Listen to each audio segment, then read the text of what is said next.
Hello everyone, welcome back to my channel. চলে আসলাম তোমাদের সামনে আজকে দারুণ একটা ঘটনা নিয়ে। আজকে সবাইকে বলবো খুব মনোযোগ সহকারে ঘটনাটা শোনো। হ্যাঁ, সবার প্রথমে একটা কথা তোমাদের জানিয়ে দিই, ছোট্ট করে একটু সময় নিয়ে শোনো। সেটা হচ্ছে আজকে কিন্তু আমাদের ভূত সত্যি চ্যানেলে প্রিন্স ও ঘটনাটা শেয়ার করেছে। তোমরা খুব ভালো রেসপন্স দিয়েছ, সত্যি এরকম রেসপন্স আমি তোমাদের কাছে আশা করি। তোমরা সবাই যেভাবে সাপোর্ট করছো এরকম ভাবে থেকো আমাদের সাথে। এবার চলো আজকের ঘটনায় যাব, আর সময় নষ্ট করব না।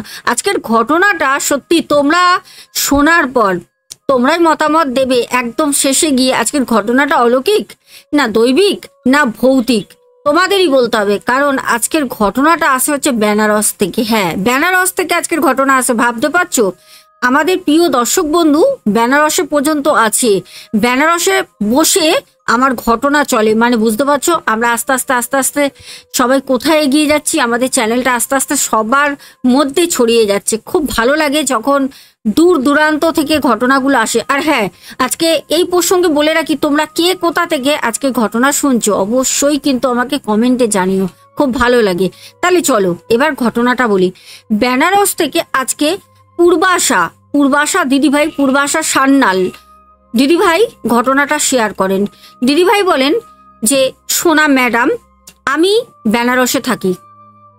আমার কিন্তু অ্যাকচুয়ালিও যত জ্ঞাতি গোষ্ঠী আছে সবাই কিন্তু থাকে কলকাতায়, আর বেনারসে কিন্তু আমার বিয়ে হয়। আর বেনারসে কিন্তু যেখানে আমার বিয়ে হয় ওখানে বেশ কিন্তু বাঙালি আছে যারা কলকাতা থেকে বিলং করে। আজকের ঘটনাটা আমাদের দিদিভাই বলেন যে, সোনা ম্যাডাম, আমি আপনার ঘটনার নিয়মিত শ্রোতা। আমি কিন্তু আপনার ঘটনা আজকে নতুন না, অনেক দিন ধরে শুনি, কিন্তু নীরব দর্শক। আমি কোনোদিন আপনাকে কমেন্ট করি না, কিন্তু আজকে আমি করতে বাধ্য হলাম। কারণ আমি আপনার ঘটনা শুনতে শুনতে শুনতে শুনতে আমার না মনে একটা নেশা হয়ে গেছে। প্রত্যেক দিন রাতের বেলা যদি আমি আপনার ঘটনা মিস করে যাই, আমার না সারা রাত ঘুম হয় না। যত রাতই হোক, ফোনে যদি চার্জ শেষ হয়ে যায়, ফোনটাকে আমি চার্জ দিয়ে ঠিক যদি 5-6% হয়, ওই যতক্ষণ না ঘুমাচ্ছি ততক্ষণ কিন্তু আমি সাইডে চালিয়ে রেখে দিই বালিশের পাশে। বলতে পারেন যে এইটা আমার একটা ঘুমের ওষুধের মতো হয়ে গেছে, নেশা, যে আমাকে শুনতেই হবে সোনা ম্যাডামের ঘটনা। আর এটা বলে রাখি, আমাদের কিন্তু দিদিভাই বলেন শুধু আমি শুনি না, আমার হাজবেন্ডও কিন্তু আপনার ঘটনা খুব ভালোবাসে। কারণ ইউটিউব এমন একটা প্ল্যাটফর্ম, এখানে কিন্তু অনেক এরকম চ্যানেল আছে যেই চ্যানেলগুলোয় সত্য ঘটনা শেয়ার করা হয়। কিন্তু আপনি যেরকমভাবে প্রুফগুলো শো করেন, যেরকমভাবে ভয়েস রেকর্ডগুলো শো করেন, এই জায়গাটা দিয়েই আমার খুব ভালো লাগে। কারণ এই রকম আমি কারোর চ্যানেলে কিন্তু এখনো পর্যন্ত দেখিনি। তো যাই হোক, এবার ঘটনাটা বলি। আমাদের দিদিভাই বলেন যে, আমি বেনারসে আজকে প্রায় 35 বছর ধরে রয়েছি।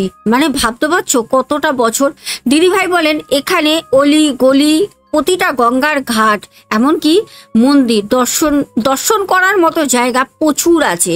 আর দিদিভাই আমাকে কিন্তু ইনভাইটও করেছেন বেনারসে, বলেছে আসলে পারে এখানে কোনো রকম আশ্রম ভাড়া, লজ, কোনো কিছু ভাড়া নেবে না, তুমি আমার কাছে চলে আসবে। দিদিভাই বলেন যে, ম্যাডাম, আমি আজকে যে ঘটনাটা শেয়ার করছি, এই ঘটনাটা আমার আর আমার হাজবেন্ডের সাথে কিছুদিন যাবৎ ঘটছে। আমি বুঝতে পারছি না এই আজকে যে কথা, মানে যে ঘটনাটা আমি শেয়ার করব, এই ঘটনার কোনো রকম কিছু আছে কিনা এর সুরাহা, যে সত্যি এটা সমাধান হতে পারে।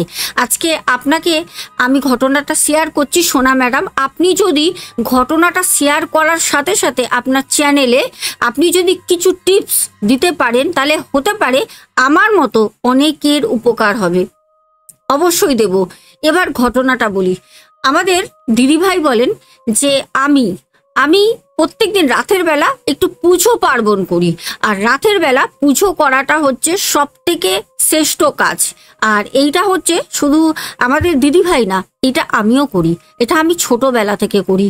কারণ আমি তোমাদেরকে বলেছি না, একটা গড গিফটেড জিনিস আমার মধ্যে আছে ছোটবেলা থেকে, যেটা আমার মা বাবাও মানেন। তো সেখানে দাঁড়িয়ে আমাকে ছোটবেলায় যখন বাড়িতে পুজো করতে দেখতো, তখন সবাই বলতো, এই তুই রাতের বেলা ঘুমাস না কেন, কালকে সকালে স্কুল আছে না, এক্সাম আছে না, যাই থাকুক, আমি কিছু কিছু সময় বলতে আমি ক্লিয়ার করে বলি, আমার কথা বলছি, সেটা হচ্ছে ধরো আমার যখন মন চাইতো, বিশেষ করে আমার মন খুব টানতো শনিবার, মঙ্গলবার, বৃহস্পতিবার, অমাবস্যা, পূর্ণিমা, এইসব অত ছোটবেলায় বুঝতাম না, 7-8 বছর মানে যখন আমার বয়স তখনের কথা বলছি, আমি রাতের বেলা 12টা, 1টা, 2টো এরকম সময় উঠে পড়তাম। উঠে না, ছোটবেলায় আমি জানি না এগুলো আমি কেন করতাম, আমি উঠে চলে যেতাম বাথরুমে, গিয়ে আমি গামছা নিয়ে যেতাম। ছোট মানুষ, 7 বছর 8 বছর বয়স, মানে তো বাচ্চা, গিয়ে আমি গা ধুতাম, গা ধুয়ে গামছাটাকে গায়ে জড়াতাম, জড়িয়ে আমি এসে না ঠাকুরের আসনের সামনে বসতাম। এগুলো আমি জানি না, আমার এখনো মন চায়, আমি এখনো মাঝে মাঝে করি, যাই হোক অতটা ভেঙে বলছি না। তো আমি এসে ঠাকুরের সামনে বসতাম। এমনকি আমি যেই দিনকে মনে করতাম যে আজকে রাতে আমি ঠাকুরের সামনে বসবো আসনে, সেদিনকে আমি কিন্তু বাড়ির আশেপাশে গিয়ে টুকিটাকি 2-4টা ফুল আমি জোগাড় করে রাখতাম। তারপর আমার মা বাবা যে সিংহাসনে দেবতার আসন, ওখানে পুজো দিতেন, প্রত্যেক দিন আমাদের বাড়িতে ফুল আসতো। আর প্রত্যেক দিন এতটা করে ফুল কিনে আনা হতো বাইরে দিয়ে, গাঁদা ফুল, জবা ফুল, দোপাটি ফুল, রজনীগন্ধা। তো সেইগুলো আমার মা কি করতো, অল্প একটু হলেও সামান্য প্রত্যেকদিন রেখে দিত। কারণ আমার মা একটা জিনিস বলে, রেখে সব কিছু করা ভালো, যে কোনো জিনিস রেখে করা ভালো। ওই আছে বলে আমি আজকেই শেষ করে দেবো, হতেও পারে তোমার কাছে সামর্থ্য আছে, তোমার কাছে অর্থ আছে, হতে পারে তুমি কালকে কিনে খেতে পারবে, কিন্তু এরমও হতে পারে দোকান বন্ধ, বা হঠাৎ মানে বন্ধ হয়ে গেল, হরতাল হয়ে গেল, বন্ধ ডাকলো, অথবা তোমার শরীরের কোনো এমন কিছু হলো যার কারণে তুমি হয়তো যেতে পারলে না, হতেই পারে। যার কারণে আমার মা বলে যে সব সময় লক্ষ্মী মন্ত্র মেয়েদের মতো কাজ করবে, জিনিস সব সময় সঞ্চয় করবে। তো সেরকমই আমার মাকে দেখতাম, আমার মা আজও ফুল নিয়ে আসে, যখনই আনে তখন মা কিন্তু 2টো কটা ফুল রেখে দেয়। আমাদের ফুলের গাছও আছে, প্রচুর ফুল হয়, তবুও আমার মা 2টো করে ফুল রেখে দেয়। তো সেই রাখা থাকতো ফুল, কিছুটা ফুল আমিও আনতাম। আমি রাতের বেলা বসতাম, বসে আমার মতো করে আমি পুজো করতাম। সেই পুজোটা সম্পূর্ণ আমাদের পশ্চিমবঙ্গে, মানে আমাদের বিশ্বে যেরকম মানুষ পুজো করে তার থেকে পুরোটাই আলাদা আমি পুজো করতাম। তো সেরকমই আমাদের দিদিভাই বলেন যে সোনা, আমি না রাতের বেলা ওখানে যখন বেনারসে আমার বিয়ে হয়ে যায়, তারপর থেকে আমি ওখানে না পুজো করতাম। আমার যখন ছেলে হয়, দিদিভাই বলেন, দিদিভাইয়ের যখন প্রথম সন্তান ছেলে হয়, ছেলেটা হবার সময় মানে দিদিভাইয়ের ইন্টারনাল খুব প্রবলেম হয়, প্রায় 6 মাস 7 মাস মতো উনি হাঁটাচলা করতে পারেননি, ওনার শরীরের প্রেশার ডাউন হয়ে যেতেন, চোখে দেখতে পারতেন না, মানে খুব প্রবলেমের মধ্যে ওনার মানে ওই সময়টা কাটে।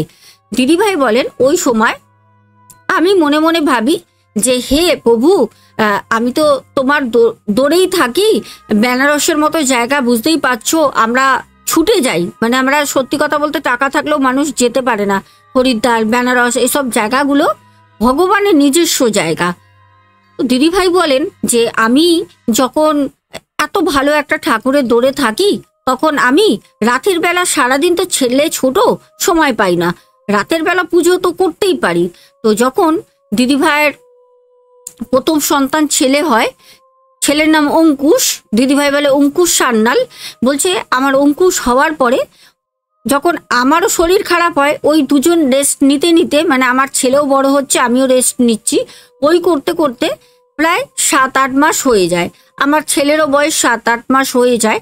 তারপর আমার না অতটা আর অসুবিধা হতো না। আর 7-8 মাস পুরো ওকে মানে ট্যাগেল করা, একটা ছোট্ট দুধের শিশু, সাথে আমার শরীর খারাপ, ওই সময় আমি মনে মনে ভেবেছিলাম যে আমি যখন সুস্থ হয়ে উঠব তখন আমি রাতের বেলা পুজো দেব। আর দিদিভাই ওই 7-8 মাস টানা দিনের বেলা সময় পেতেন না বলে রাতের বেলা পুজোটা দিতেন। দিদিভাইয়ের ওই থেকে মনের একটা ধারণা বলো, ইচ্ছে বলো, হয়ে যায়, সেটা হচ্ছে আমি রাতে পুজো দেবো। দিদিভাই বলেন আমি সোনা রাতের বেলা প্রত্যেক দিন রাত 12টা 1টার সময় পুজো দিতে বসি। আমি যখন পুজো দিই তখন আমার ঘরে আমি ধূপ ধুনো ধরাই না অত রাতের বেলা, কারণ পুরো ঘরের আমার জানলা, তারপরে ঘরের দরজা সব তো বন্ধ থাকে। আর আমাদের ঘরটা খুব বেশি বড় না, ছোট্টর মধ্যে ঘরটা। দিদিভাই বলেন আমি রাতের বেলা ধূপ ধরাই, ধূপটা ধরিয়ে কোনো রকমে একটা ধূপ দেখিয়ে যেই ঘরে আমরা শুই ওর থেকে অন্য জায়গায় বাইরের দিকে আমি ধূপটা ধরিয়ে রেখে দিই, যাতে ধূপের যে ধোঁয়াটা হয় সেটা ঘরে না প্রবেশ করতে পারে। তো আমাদের ওখানে তো চারিদিকে মন্দির, বেনারসের মতো জায়গায় যেখানে দিদিভাই থাকেন। দিদিভাই বলেন একদিন রাতের বেলা আমি কোনো ধূপ ধরাইনি, সবে ঠাকুরের আসনে বসেছি আমার মতো করে পুজো করব। হঠাৎ করে খুব সুন্দর ধূপের একটা সুবাস সারা ঘরে মম করছে, আর ওই ধূপের এত সুন্দর একটা সুবাস আমার না কি বলবো, সারা মন যেন একটা শান্তি হয়ে গেল, কোথায় যেন আমি বিলীন হয়ে যাচ্ছি, আমি যেন আমার মধ্যে নেই। হঠাৎ করে আমি আসনে চুপচাপ বসে আছি, আমি তখনও পর্যন্ত আমার পুজো আরম্ভ করিনি। হঠাৎ করে ওই সময় বাইরে শীতকাল, প্রচণ্ড ঠান্ডা পড়ে বেনারসে ঠান্ডাকালে, বলছে সামনে গঙ্গা, তার কারণে হাওয়াও চলে। হঠাৎ বাইরে শিয়ালের ডাক, হঠাৎ দেখছে বাইরে শিয়াল ডাকছে। তখন দিদিভাই বলছে যে আরে ঘরের আশেপাশে শিয়াল এলো নাকি, মনে হচ্ছে তো আমাদের দরজার সামনে শিয়ালটা ডাকলো। কারণ দিদিভাই বলছে শিয়াল আছে, যেটা মণিকর্ণিকা ঘাট রয়েছে, রাতের বেলা ওই দিকে শিয়াল আসে, ওই দিকটা ফাঁকা ফাঁকা তো, অলিতে গলিতে থাকে। তারপরে ওখানে যেইটুনি মৃতদেহ পোড়ানো হয় তো অনেক হাড়, তারপরে শরীরের পোড়া মাংস, সেগুলো শিয়াল টেনে নিয়ে যায়, ওই দিকটা আসে। কিন্তু আমার বাড়ির সামনে শিয়াল তো এর আগে কোনোদিন আসেনি। আচ্ছা, দিদিভাই তখন আসন ছেড়ে ওঠে, শিয়ালটা অনেকবার ওই ঘরের দরজার সামনে দিয়ে কিন্তু ডাকে। আর দিদিভাই ওঠে এই কারণে যে দিদিভাইয়ের হাজবেন্ড যদি উঠে যায় তাহলে পরে দিদিভাইকে বকা দেবে, কারণ দিদিভাই যে রাতের বেলা পুজো করেন ওটা ওনার হাজবেন্ডের অ্যাকচুয়ালি পছন্দ না। বলে এখন তো ছেলে বড় হয়ে গেছে, এখন তুমি দিনের বেলা দেবে, রাতের বেলা পুজো দেবে না। রাতের বেলা পুজো দেওয়াটা দিদিভাইয়ের হাজবেন্ড কিন্তু পছন্দ করেন না। তো দিদিভাই যাতে ওই শিয়ালের শব্দে, ডাকের শব্দে আমাদের দাদা ভাই না উঠে যায়, দিদিভাই সাথে সাথে কি করে ওই দরজা খোলে। যখন গিয়ে দরজাটা খোলে তখন দেখছে আরে না, কোনো শিয়াল তো নেই। তো একটা ঝপঝপ ঝপঝপ করে একটা শব্দ হয়, মানে রাস্তা দিয়ে মনে হলো কেউ খুব জোরে দৌড়ে চলে গেল। তো দিদিভাই তখন মনে মনে ভাবলো যে এই মনে সত্যি সত্যি শিয়াল এসেছিল, আমি আসতে শিয়ালটা হয়তো গেট খোলার শব্দ পালিয়ে যায়। দিদিভাই তখন এ পাশে ও পাশে দেখে, আর দিদিভাই বলে যে তুমি গঙ্গার ধারে দিদিভাইয়ের বাড়ি বেনারসে। দিদিভাই বলছে সোনা ম্যাডাম, আমাদের ওখানে সব সময় আলো জ্বলে, সব সময় আলো, কোনো অন্ধকার কোনো জিনিস বলে নেই। সব সময় ঘাটে ঘাটে, প্রতি কটা ঘাট, মানে তো অনেকগুলো ঘাট আছে, 200 কতগুলো দিদিভাই বললেন ঘাট রয়েছে, ওই প্রতি কটা ঘাটে কিন্তু লাইটের ব্যবস্থা আছে, মন্দির আছে। আর যদি তুমি বেরো গঙ্গার ঘাট ধরে হাঁটো তাহলে তুমি রাস্তায় মোটামুটি লোকজন পাবে, থাকে, হ্যাঁ কেউ না কেউ থাকে। তারপর তো ডেড বডি হামেশাই আসতে থাকে। তবে মণিকর্ণিকা যে ঘাটটা আছে, দিদিভাই বলে আমাদের বাড়ি থেকে 30 মিনিট হাঁটা পথ, যদি গঙ্গার ধার ধরে হেঁটে যাই 30 মিনিট লাগে। এবার ঘটনাটা হচ্ছে, দিদিভাই বলেন যে সোনা ম্যাডাম, যখন ওই ঝপঝপ করে যাওয়ার শব্দটা হয় তখন আমি বুঝতে পারি যে নিশ্চয়ই শিয়ালটা দৌড়ে পালিয়ে গেল ওই গেট খোলার শব্দে। আমি তখন ওখান থেকে গেটটা বন্ধ করে আসবো, হঠাৎ করে কিছু একটা আমার অদ্ভুত লাগে, সেটা হচ্ছে আমার শরীরটা এমনিতেই দেখলাম ভার হয়ে গেল, এমনিতেই। তখন প্রায় রাত 1:30টার কাছাকাছি, আর পুরো বেনারস তখন কিন্তু মোটামুটি লোকালিটি যারা ওখানে স্থানীয় লোক আছে সবাই ঘুমাচ্ছে। তো এরকম সময় আমি দেখলাম আমার ঠিক দোরগোড়ার সামনে ওখানে একটা হাড় পড়ে আছে। দিদিভাই ওই হাড়টাকে দেখে খুব ঘৃণা পায়, আর দিদিভাই এটা বুঝতে পারে যে সত্যি কোনো শিয়াল ওই হাড়টাকে এনেছিল, আর ওই হাড়টা হচ্ছে মানুষের দেহের একটি হাড়। দিদিভাই যখন এটা দেখে দিদিভাইয়ের অকোটে, কারণ ওই হাড়টা দিয়ে একটা মাংস পচা বা মাংস পোড়া, মানুষের মাংস পোড়া একটা স্মেল বেরোচ্ছিল, দুর্গন্ধ। তখন দিদিভাই বুঝতে পারে নিশ্চয়ই এই মৃতদেহটা হয়তো আজকে পুড়েছে বা কালকে পুড়েছে, যাই হোক হয়তো গঙ্গার পাড় থেকে ভেসে এসছে, অথবা ও মণিকর্ণিকা ঘাট থেকে হয়তো মুখে করে নিয়ে এসছে। তো এখানে কেন আনলি বাবা? কত জায়গায় রয়েছে, তুই গঙ্গার সিঁড়িতে বসে খেতিস মনের সুখে, এখানে আনলি গৃহস্থের বাড়ির সামনে। দিদিভাই এই কথা বলে আস্তে করে সরে যায়। দিদিভাই বলছে আমি ঘরের ভিতর চলে যাই। হঠাৎ করে আমি লক্ষ্য করি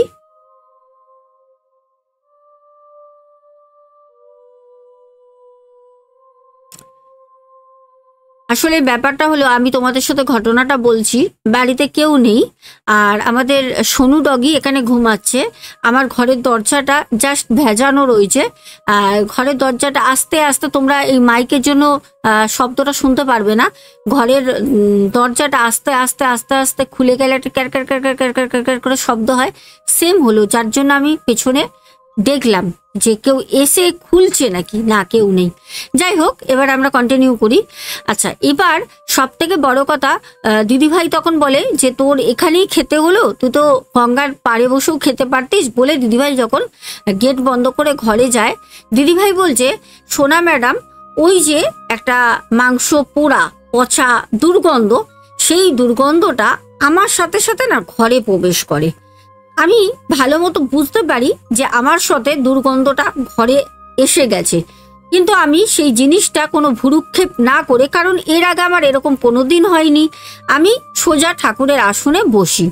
আমি যখন ঠাকুরের আসনে বসে আছি, দিদিভাই বলছেন বিশ্বাস করবেন না ম্যাডাম আপনি, আমার চারপাশ থেকে মনে হচ্ছে কেউ দৌড়াদৌড়ি ছোটাছুটি করছে ঘরের মধ্যে দিয়ে, কিন্তু আমি পুজো দিতে পারছি না, আমি মন একত্র করতে পারছি না। আমি বারবার শুধু একবার এদিক, একবার এরকম, একবার এরকম, একবার এরকম, আমি বারবার শুধু দেখছি, কারণ আমি ঠাকুরের আসনে তাকিয়ে থাকলেও আমি বুঝতে পারছি আমার চারপাশ থেকে কেউ ছোটাছুটি করছে। আমি খুব ভয় পাই, খুব ভয় পাই। আমি ভয় পেয়ে কোনো রকমে পুজোটা দিয়ে তাড়াতাড়ি আসনটাকে ভাঁজ করে রেখে আমি কিন্তু আসন থেকে উঠে যাই। উঠে আমি সোজা কিন্তু আমার হাজবেন্ড আর আমার ছেলের পাশে গিয়ে শুয়ে পড়ি। আর শুয়ে পড়ার পর আমার মনে হচ্ছে যে সত্যি ঘরের মধ্যে কেউ যেন ছোটাছুটি করছে, কিন্তু আমি সেই জিনিসটাকে লক্ষ্য না দিয়ে আমি শুয়ে পড়ি।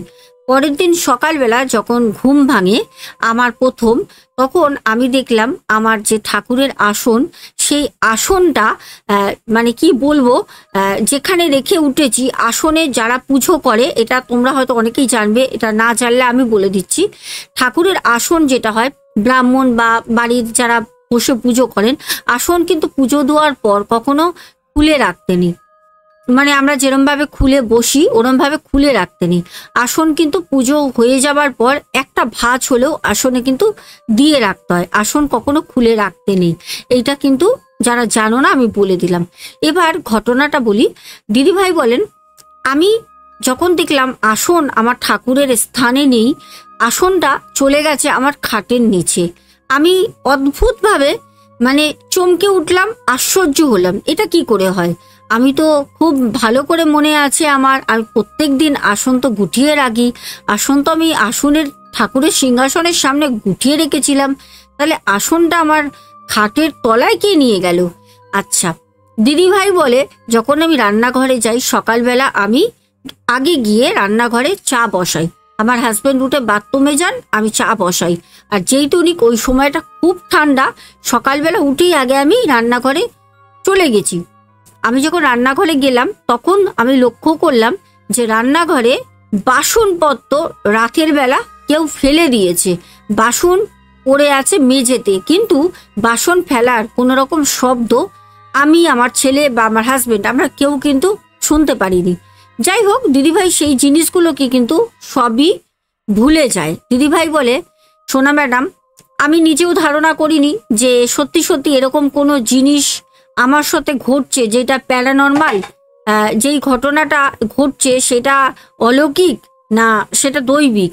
সব থেকে বড় কথা, আমাদের দিদিভাই বলেন, আমি প্রথমে ভেবেছিলাম হয়তো আমি ঠাকুরের আসনে বসে বাইরে শিয়ালের ডাকের শব্দ শুনে আমি উঠে চলে যাই, হয়তো ঠাকুর রুষ্ট হয়। কারণ আমরা সবাই জানি পুজোর আসনে বসলে পুজো সম্পূর্ণ না করে উঠতে নেই। আমি যেহেতু পুজো সম্পূর্ণ না করে উঠে যাই মাঝপথে, হয়তো ঠাকুর রেগে গিয়ে হয়তো আসনটাকে এরকম করেছে বা জিনিসপত্র লণ্ডভণ্ড করেছে, আমি এটা ভাবি। তারপর আমি কোনোভাবেই ভাবিনি যে এটা কোনো অলৌকিকও হতে পারে, এটা দৈবিক নাও হতে পারে। যাই হোক, আমার সাথে আগে কোনোদিন এরকম হয়নি, এরকম অভিজ্ঞতা আমার নেই। দিদিভাই বলেন, এরকম করে প্রায় আমি প্রত্যেক দিনই পুজো দিতাম, প্রত্যেক দিনই আমি পুজো দিতে উঠতাম রাতের বেলা। আর প্রত্যেক দিন ওই মনে হতো যেন ঘরের মধ্যে পোড়া একটা মাংস, পোড়ার গন্ধ, আর কেউ যেন চারপাশ থেকে ছুটে চলে বেড়াচ্ছে, এই জিনিসটা আমার মনে হতে শুরু হয়। আমি আস্তে আস্তে না অসুস্থ হয়ে পড়ি, ঠাকুরের আসনে রাতের বেলা আর বসতে পারতাম না। তারপর আমার হাজবেন্ড আমাকে বলল, তুমি রাতের বেলা পুজোটা বন্ধ করো, কারণ রাতের বেলা তুমি পুজো দিতে গিয়ে এটা ওটা দেখছো, তোমার শরীর খারাপ হচ্ছে, তোমার একদম চোখ মুখ সব বসে গেছে, দিনে দিনে তোমাকে অনেক বিচ্ছিরি লাগছে, তুমি পুজোটা বন্ধ করো। ঠাকুর তোমাকে কি বলেছে রাতের বেলা না ঘুমিয়ে তোমাকে পুজো দিতে? তুমি পুজোটা বন্ধ করো, শরীরটা একটু ভালো হোক, আগে একটু সুস্থ হয়ে নাও, তারপরে আস্তে আস্তে তুমি পুজো দিও। দিদিভাই সেই জিনিসটা মানতে চায়নি, কারণ দিদিভাই আগাগোড়াই জানে ওনার হাজবেন্ড কিন্তু রাতের বেলা পুজো করাটা পছন্দ করে না। তো দিদিভাই যেহেতু লুকিয়ে লুকিয়ে করতো দাদাভাই ঘুমানোর পর, দাদাভাই বারণ করার সত্ত্বেও দিদিভাই না শুনে আবারও কিন্তু রাতের বেলা পুজো করা আরম্ভ করে। দিদিভাই বলছে, সোনা ম্যাডাম, আমি একদিন এত বড় ভুল করি, যেটা আমি বলি এই কিছুদিন আগে দিদিভাই বলেন, বেশ বৃষ্টি বৃষ্টি বৃষ্টি একটা ওয়েদার, প্রচন্ড বৃষ্টি চলছে টানা। তো যেই দিনের ঘটনা, সেদিন একাদশী ছিল, আর সেদিনকে অনেক ডেড বডি আসে, মৃতদেহ প্রচুর আসে, আর প্রচুর মৃতদেহ সেদিনকে আসে যখন, তখন তো মানে ধ্বনি দিতে দিতে আসে, হিন্দু শাস্ত্র মতে বলো হরি হরি বল, বলো হরি হরি বল। তো দিদিভাই সেটা শুনতে পারে, কারণ দিদিভাইদের যেহেতু গঙ্গার পাড়ে বাড়ি, ওখান থেকে অনেক ডেড বডি নিয়ে যাচ্ছে রাস্তা দিয়ে, কানে আসে। দিদিভাই বলছে, রাতের বেলা আমি পুজো দিতে বসি, সেদিনকে কিন্তু বৃষ্টি নেই, টানা বৃষ্টি হচ্ছে, সেদিন বৃষ্টি নেই। পুজো দিতে বসি, পুজো দিয়ে আমি উঠে পড়ি, তখন প্রায় 12:30 পৌনে 1 বাজে। খুব তাড়াতাড়ি দাদাভাই শুয়ে পড়ে, আমি শোয়ার অপেক্ষায় থাকি যে আমার হাজবেন্ড কখন শোবে, আমি উঠে পুজোটা দেবো। দিদিভাই বলছে, আমি যখন উঠি তখন ওই পৌনে 1 বাজে। আমি ভাবলাম যে আজকে আমার শুতে ইচ্ছা করছে না, ভালো লাগছে না। তো আমি কি মন গেল, হাতে একটা ছাতা নিলাম। বাইরে যেহেতু এত আলো, সেখানে টর্চের ব্যবহার না করলেই হয়। তো ছাতা নিয়ে দিদিভাই কি করে, বাইরে বেরোই। রিসেন্টের কথা, রিসেন্ট বলছে আমি বাইরে বেরোই। বেরিয়ে আমার কি মন যায়, আমি হাঁটতে হাঁটতে গঙ্গার পাড় দিয়ে যাচ্ছি। তো আমি দেখছি শুধু সেখানে আমি না, সেখানে আরও অনেক মহিলারা যারা ওখানে ঘুরতে আসে, অনেকে তো থাকে বেনারসে ভ্রমণ করতে যায়। তো দর্শনার্থীরা অনেকেই দেখলাম রাতের বেলা গঙ্গার পাড়ে অনেকে বসে রয়েছে, অনেকে হাঁটাচলা করছে, কেউ ফোনে কথা বলছে। আমি গঙ্গার পাড় থেকে হেঁটে হেঁটে যাচ্ছি। গঙ্গার পাড় দিয়ে হেঁটে হেঁটে গেলে খুব ভালোভাবে মণিকর্ণিকা যে ঘাটটা আছে, মণিকর্ণিকা ঘাটের দিকে যাওয়া যায়। দিদিভাই বলেন, বেনারস আসলে পারে মণিকর্ণিকা ঘাটে একবার হলেও আসবেন। প্রতি কটা মানুষের সাথে উনি বলেছেন, বেনারস আসলে মণিকর্ণিকা ঘাটে একবার আসবেন, খুব পুণ্য একটা মানে স্থান। আর মণিকর্ণিকা ঘাট এমন একটা জায়গা যেখানে 24 ঘন্টায় কিন্তু মৃতদেহ পড়ে। তো ওখানে একটা রিওয়াজ আছে, সেটা দিদিভাই আমাদের বলেন। আমি জানি না দর্শক বন্ধু তোমরা যারা শুনছো এটা কারা কারা জানো, এটা দিদিভাই বলেন, এটা যদি তোমরা ওখানে গিয়েও জানো, যারা পণ্ডিত থাকে তোমরা জানতে পারবে, অথবা অনেকেই হয়তো জানো। সেটা হচ্ছে, যারা ওখানে ডেড বডি পোড়াতে যায়, বলছে কেউ কিন্তু কাঁদে না, কেউ কাঁদে না, কারোর চোখে এক ফোঁটা জল পাবে না। কারণ ওখানে যে ভস্মীভূত হচ্ছে, মানে পুড়ে ছাই হয়ে যাচ্ছে, সে কিন্তু খুব পুণ্যবান। পুণ্যি না করলে ওই মণিকর্ণিকা ঘাটে বেনারসে কেউ কিন্তু তার মৃত্যুর শেষটা ওখানে যদি পায়, মানে সমাধি শেষ কাজটা যদি হয়, সে খুব পুণ্যবান, অনেক পুণ্যি করলে হয়।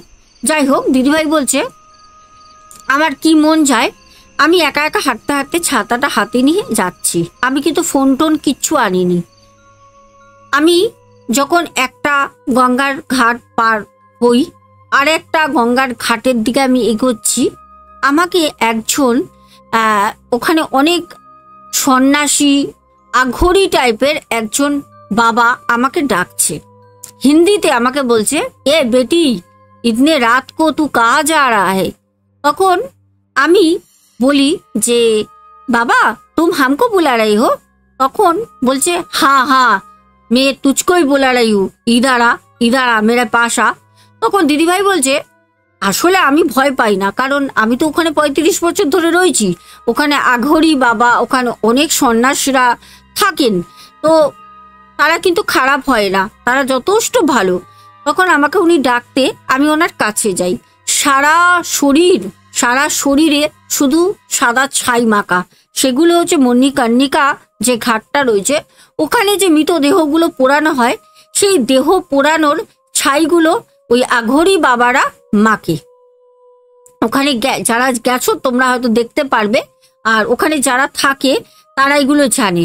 এমনকি মৃতদেহ যখন পোড়ানো হয়, জ্বলন্ত কাঠ, মৃতদেহ থেকে জ্বলন্ত কাঠ তুলে নিয়ে চলে যায় আঘরি বাবারা, নিয়ে গিয়ে ওনারা অনেক কাজ করে, অনেক রকম তন্ত্র সাধনা করেন। তো আমাকে ডাকে, আমি ওনার কাছে যাই, আমি কিন্তু ভয় পাইনি। তো আমার চুলটা বিনুনি করা ছিল। দিদিভাই বলে যে সোনা ম্যাডাম আমার চুলটা কিন্তু অনেক বড়, যেহেতু নাকি আমি বাঙালি মেয়ে, আর আমার চুলটা ছোটবেলা দিয়ে খুব প্রিয়।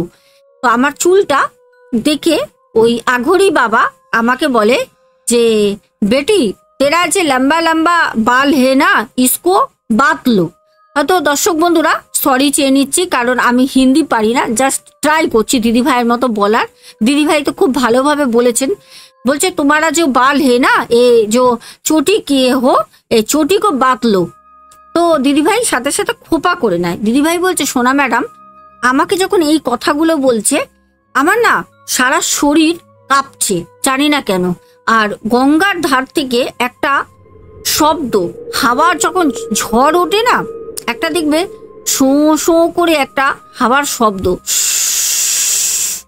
ঠিক এইরকম একটা শব্দ ঠিক গঙ্গার পার থেকে আসছে। আর পুরো হাওয়াটা মনে হচ্ছে যেন আমারই পিঠের মধ্যে, মানে আমি তো ওনার দিকে তাকিয়ে রয়েছি, গঙ্গার দিকে পেছন, তো আমার পুরো গায়ের মধ্যে পেছন দিয়ে হাওয়াটা ধাক্কা মারছে। আর যে আঘরি বাবা, সে আঘরি বাবার জটা চুল, সেই চুল না পায়ের হাঁটু ছাড়িয়ে গেছে, সেই চুল হাওয়ায় না এরকম উড়ছে। সেই যে কি বিকট দৃশ্য আমি বলে বোঝাতে পারবো না। আর ওই আঘরি বাবার চোখগুলো না পুরো লাল, আর আঘরি বাবা যারা হয় তারা সব সময় নেশা করে থাকে, সব সময়। আমি তখন ভাবছি আমাকে ডাকলো, আমি তো চলে আসলাম, কি জানি খারাপ কিছু আমার সাথে হবে না তো। তখন আঘরি বাবা বলছে এ বেটি तू मन मन में क्या सोच रही है, बुरा बुरा बात क्यों सोच रही है, मैं तेरा कौन हूँ, तू मेरा बात सुन के मेरे पास आया है, तू इतना बुरा सोच तेरा है, तेरा साथ क्या हो रहा है, तू कुछ परेशानी में है लग रही है, এরম করে দিদিভাইকে বলে। দিদিভাই তখন বলছে না বাবা, আমার সাথে হিন্দিতে দিদিভাই বলছে নেই নেই বাবাজি मुझे कोई तकलीफ नहीं है, मैं तो अच्छी हूँ, मुझे कुछ नहीं हुआ है। তখন ওই যে আঘরি বাবা তখন বলছে मुझे झूठ मत बोल, मैं सब कुछ देख रही हूँ, तेरा साथ कौन कौन है, तू अकेला नहीं है, तू इतने रात एक घर की बीवी, एक घर की बहू हो, इतनी रात को तू बाहर क्यों आई है, तू तो बाहर नहीं आई है, तुझे तो बाहर लेके आई है। তখন दीदी भाई बोलছে যে आप क्या बोल रही हो बाबाजी, मैं कुछ समझ नहीं रही हूँ। তখন বলছে যে আমি এবার বাংলায় বলছি প্রিয় দর্শক বন্ধুরা, ওকে। তখন আঘরি বাবা বলছে যে তুই এই রাতের বেলা একটা ঘরের বউ হয়ে তুই রাতের বেলা বাইরে কেন বেরিয়েছিস, আর তুই তো একা আসিসনি, তোর সাথে জিনিস আছে, আমি তো দেখতে পাচ্ছি, ওই দেখ ও দূরে দাঁড়িয়ে রয়েছে। তখন দিদিভাই গঙ্গার ঘাটের এপাশে ওপাশে দেখছে, আরে না, গঙ্গার ঘাটে তো কেউ নেই, একটা কুকুর পর্যন্ত নেই। তখন দিদিভাই বলছে, ওই বাবাজি, हमें तो नहीं दिख रहा है, आप किसका बात बोल रही हो, कौन है यहाँ पर? তখন বলছে যে जल्दी से घर चला जा और आगे मत जा, तू और आगे जाएगी तो हमेशा के लिए जाएगी, घर वापस नहीं जा पाओगी, চলে যাও, আপনি ঘর চলে যাও বলে চোখ বন্ধ করে নেয়। দিদিভাই তখন সাথে সাথে ছুটতে ছুটতে ওখান থেকে বাড়ি আসে। বাড়ি এসে সাথে সাথে ঘরে ঢুকে দরজা বন্ধ করে শুয়ে পড়ে হাত পা ধুয়ে।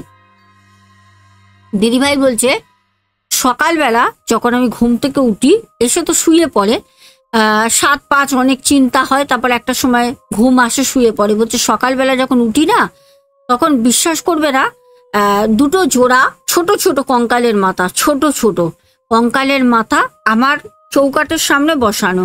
আমি ওই কঙ্কালের মাথাগুলোকে ভাবছি কি করব। এখানে অনেক রকম কাজ হয়, বেনারসের মতো জায়গা অনেক কিছু কাজ হয়, আমি কি করব। তখন আমি আমার হাজবেন্ডকে দেখাই। আমার হাজবেন্ড বললো, তুমি ওগুলো ধরো না। আমার হাজবেন্ড ওগুলো হাত দিয়ে ধরে একটা সাইডে গাছের গোড়ায় গঙ্গার পাড়ে নিয়ে গিয়ে ঘাটের ওখানে রেখে দেয়। আঘরি বাবা সন্ধ্যাবেলা, সেই আঘরি বাবা সন্ধ্যাবেলা আসে, এসে বলছে, এ বেটি দরওয়াজা খোল, বেটি দরওয়াজা খোল। এবার দিদিভাই বলছে, সোনা ম্যাডাম, আমি ছেলেকে পড়াচ্ছিলাম, আমার হাজবেন্ড ছিল না, বাইরে ছিল, উনি জব করেন তো বাইরে ছিলেন। বলছে আমি না আঘরি বাবার গলাটা শুনতে পারি, ভয় পেয়ে গেছি।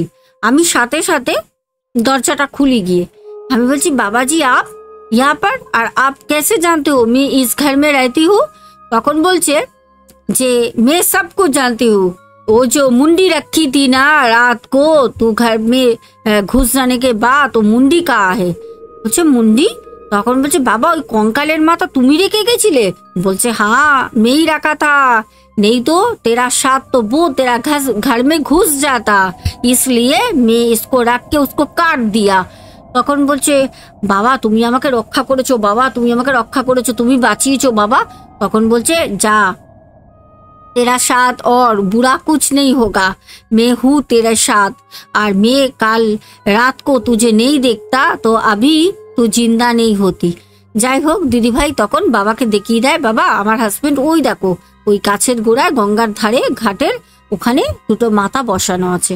ওই আঘরি বাবা বলছে, সোনা ম্যাডাম, আপনি না নিজের চোখে দেখলে বিশ্বাস করবেন না, উনি মানে কিছুটা মন্ত্র পড়ছে, হুই হুই হুই হুই করে লাপাচ্ছে, প্রায় 5 ফুট 4 ফুট উনি উপরে উঠে যাচ্ছে, আবার নিচে পড়ছে, জাম্প করতে করতে লাপাতে লাপাতে গিয়ে উনি ওই যে মুন্ডিগুলো ছিল কঙ্কালের মাথা, সেগুলো তুলে নিয়ে হাতের মধ্যে 2 হাতে এরম করে খেলতে খেলতে, ছোট ছোট মানে ওগুলো ছোট কোনো শিশু বাচ্চার মাথা, কঙ্কালের, বড় না, ওগুলোকে খেলতে খেলতে নিয়ে উনি চলে যায় সেই মণিকর্ণিকা ঘাটের ওইদিকে। তারপর দিদিভাই বলেন, সোনা ম্যাডাম আমি ওই বাবাকে অনেক খুঁজেছি, বাবার জন্য রুটি হালুয়া, তারপরে ওটা কি বলে পায়েস, মিষ্টি খাবার আর রুটি পরোটা এগুলো বাবার জন্য করেছিল। যখন দাদা ভাইকে বলেন, মানে দিদিভাইয়ের হাজবেন্ডকে, দিদিভাইয়ের হাজবেন্ড বলেছিল তুমি বাবাকে এইগুলো করে দাও, বাবা এগুলো খেলে বাবার ভালো লাগবে, তোমার এত বড় উপকার করেছে। তো দিদিভাই অনেক খুঁজেছে, বলে আমি সোনা ম্যাডাম বেনারসে 35 বছর প্লাস আমি এখানে বসবাস করছি, কিন্তু আমি ওনাকে আগে কোনোদিন দেখিনি, সেই দিন রাতেই আমি দেখেছিলাম। আর সেই দিন পরের দিন আমি সন্ধ্যেবেলা লাস্ট দেখি, যেদিন উনি আমার বাড়ি এসেছিলেন, তারপর থেকে ওনাকে আজ পর্যন্ত আমি খুঁজে বেড়াচ্ছি। আর ওরকম যেরকম ওনার চেহারা, ওনার মানে যেরকম আকৃতি, আমার হাজবেন্ডকেও বলেছি, আমার ছেলেকেও বলেছি, আমার ছেলে রীতিমতো খুঁজে বেড়াচ্ছে, আমার হাজবেন্ড খুঁজছে, কিন্তু ওনার মতো আঘরি বাবা খুঁজে পাইনি। আমাদের দিদিভাই বলেন যে ওই আঘরি বাবা সত্যি কি আঘরি বাবাই ছিল না স্বয়ং মহাদেব ছিলেন?